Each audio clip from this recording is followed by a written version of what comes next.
Barudak, kembali lagi bersama saya, Bang Haru. Mumpung ingat, langsung record saja. Episode berapa ya ini ya? Ngomong sendiri. Ada yang muncul di TL saya, di timeline saya. Bagus sekali, memutarkan pandangan saya juga. Mungkin pernah dibahas di episode sebelumnya atau mungkin di episode selanjutnya karena lupa. Bahwasanya seringkali kita itu, ini juga nyambung ke proyek ini juga sih. Ke episode 1 yang kita langsung mulai konten dengan usaha sekecil mungkin gitu. Kita ini kanannya begini ya? Oh ini kanan. Kita itu ingin mulai, ya kan? Dan kita tuh di sini. Tujuan kita di sini. Nah, ada jembatan kosong di sini kan. Jembatan kosong. Ya kosong mah nggak ada jembatan. Nggak ada apapun di sini. Bagaimana caranya? Kita ke sini kan. Nah, ada gambar grafis gitu. Saya lupa nggak dapat, nggak di-save juga. Makanya saya baru ingat langsung saya bahas di sini. Bahwasanya kamu ingin mencapai sana, janganlah membuat jembatan menjadi keren katanya. Tapi buatlah jembatan dari kamu posisi sekarang ke posisi selanjutnya yang kamu impikan adalah dengan cara being cringe. Menjadi cringe-nya apa sih? Deeply. Apa sih cringe teh?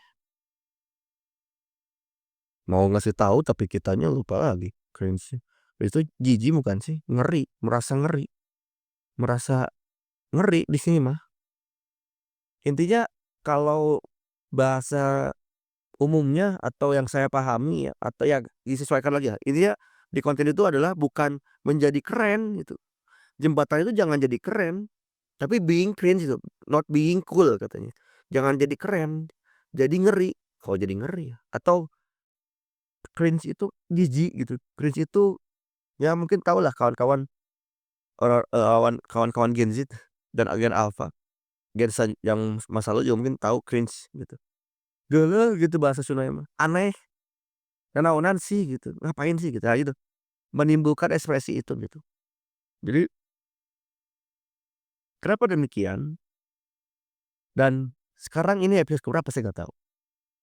Tapi benar, bagi saya yang merasakan langsung nasihat itu gitu, itu jadi benar.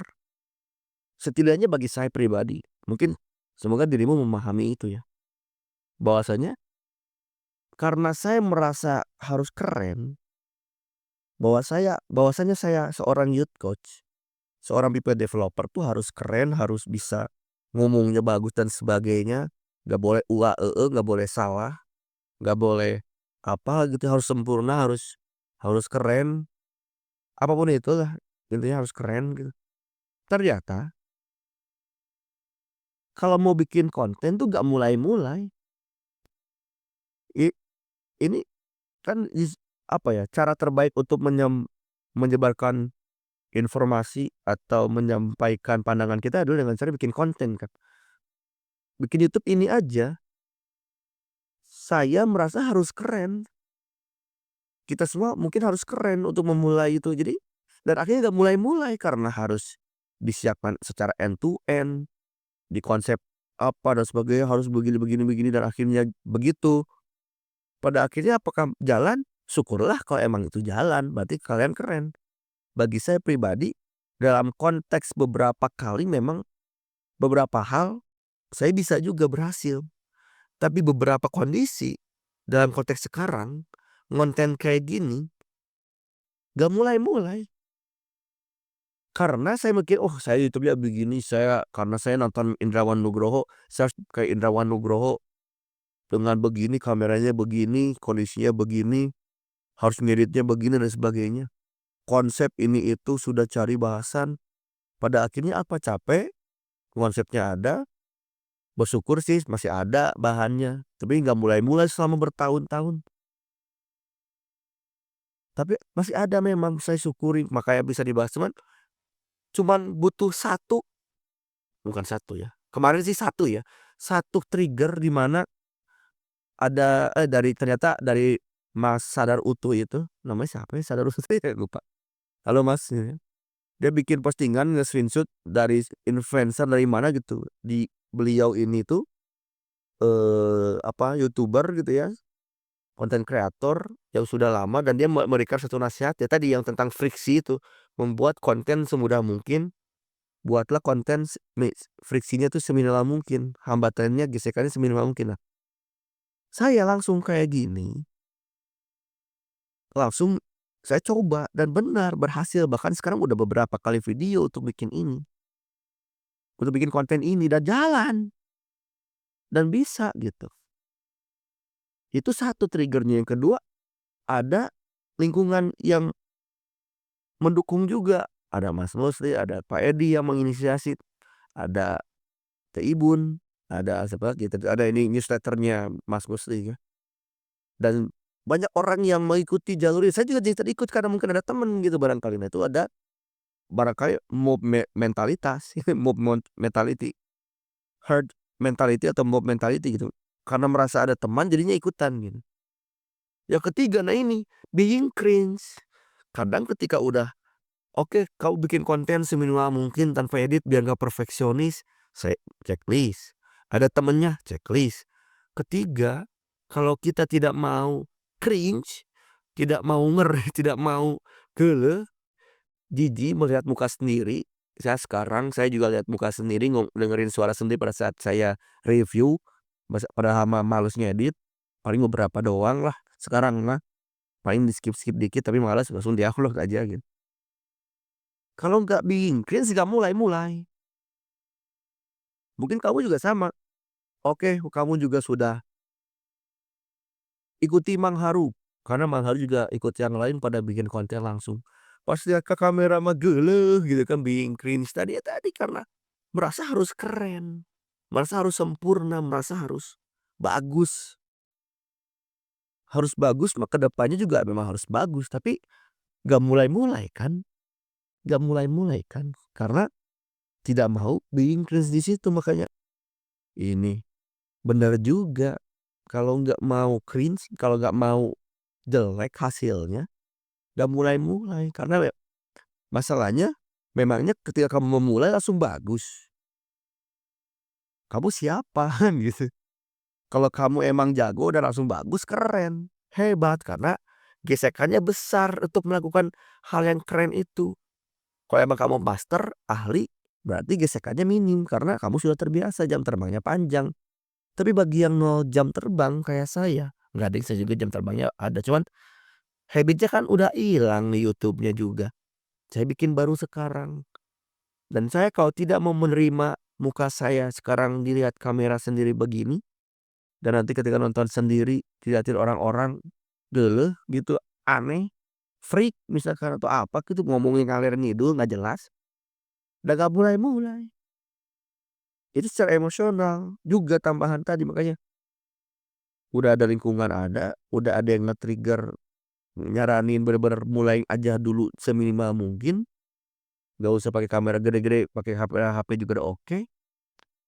Tapi ketika nggak mau jadi cringe, nggak mau jadi jijik dengan diri sendiri, nggak mulai-mulai gitu. Dan saya bersyukur sekarang saya sudah bisa, nggak tahu berapa video ini, ke berapa, ya jadinya bisa untuk mulai, setidaknya untuk mulai dulu aja membangun habit bikin konten seperti ini. Semoga kawan-kawan juga siap menerima being cringe, being bad, buat konten, buat karya, buat kreasi, karena harus jelek dulu. Karena ya kembali lagi, kamu siapa, kamu harus bagus. Toh saya juga bukan siapa-siapa. Emang saya siapa harus bagus, ya kan? Orang saya bukan siapa-siapa, saya bukan bagus. Jadi ketika kamu sudah ada semangat untuk konten seminimal mungkin, ada temannya adalah saya. Hayu, siapkah kamu bikin HP lagi, bikin konten di HP, mendengarkan suaramu sendiri, ngomong sendiri di kamera, dan upload, dan menjadi cringe menjadi cringe dan akhirnya kamu punya satu video yang berhasil kamu upload. Meskipun tidak ada yang nonton, objektifnya adalah kamu berhasil berkreasi. Yang nonton mah nanti lagi. Kalem aja. Yang nonton mah di luar kendali. Yang di dalam kendali mah apa? Being cringe. Bikin konten, mulai ngonten dengan seminimal mungkin tadi gitu. Ya. Ini 10 menit pasti muter-muter terus, emang kebiasaan saya. Kalau nggak ada skrip begini. Dan saya akui juga emang saya selalu muter-muter. Pasti ada feedback banyak tentang ini, saya terima juga. Tapi objektif saya adalah saya membangun habit untuk buat konten, untuk bisa berani ngomong kayak gini terus-menerus. Karena saya dari dulu merasa nggak pede di depan kamera. Dan sekarang ternyata ada feedback. Memang betul feedbacknya kurang karena temoknya begini dan sebagainya. Tanpa edit atau minim edit karena males. Tapi feedbacknya ternyata saya ngomongnya lebih lancar katanya begitu. Ya saya bersyukur, saya terima kasih. Yang kritik juga bekerja kurang, terima kasih juga. Saya terima. Tapi dalam saat ini konteksnya adalah being cringe, untuk leveling konten biar bisa konsisten bikin konten. Menurut Josh Kaufman 20 jam terbang ngonten. Untuk bisa ngonten, ya udah ngonten begini cukup. Maka saatnya kamu mau ikut, langsung open kamera, klik video, rekam, ngomong ngalir ngidul, bebas. Bikin, upload langsung. Kalau perlu mention saya juga. Biar kamu merasa, "Mang, aku ada teman. Aku juga nonton. Aku sudah ngonten seminimal mungkin." Bahkan saya siap menjadi cringe dan bahkan saya sudah punya satu video dan ternyata asik juga. Rasakan, rasakan menjadi orang amatir. Wah, kayaknya saya mau bahas buku lagi nih kayaknya. Soalnya saya keringat dengan work-nya Being Amatir. Nanti deh saya bahas. Dan itu juga bagus. Kalau menjadi profesional terbebani, tapi kalau jadi amatir bebas. Saya jadi ingat itu tuh. Work Austin Kleon. Oke, itu aja. Sudah 12 menit. Terima kasih banyak. Semoga manfaat. Semoga men-trigger Anda membuat apapun, nggak hanya konten ya, berkreasi apapun, kerja apapun, proyek apapun, kerjakan. Karena apa? Lakukan seminimal mungkin. Dalam bahasa kerennya adalah minimum viable product. Yang kedua, cari lingkungan yang support kamu sesuai dengan kamu, sesuai dengan dirimu yang support dengan karyamu. Yang ketiga, siapkah untuk menerima bahwasanya kamu menderita dengan konten yang jelek, proyek yang jelek, skill yang jelek, hasil yang jelek. 3 itu lakukan, upload, gas, let's go. Terima kasih, tetap melaju dan optimasikan dirimu. Sampai jumpa lagi, bye-bye.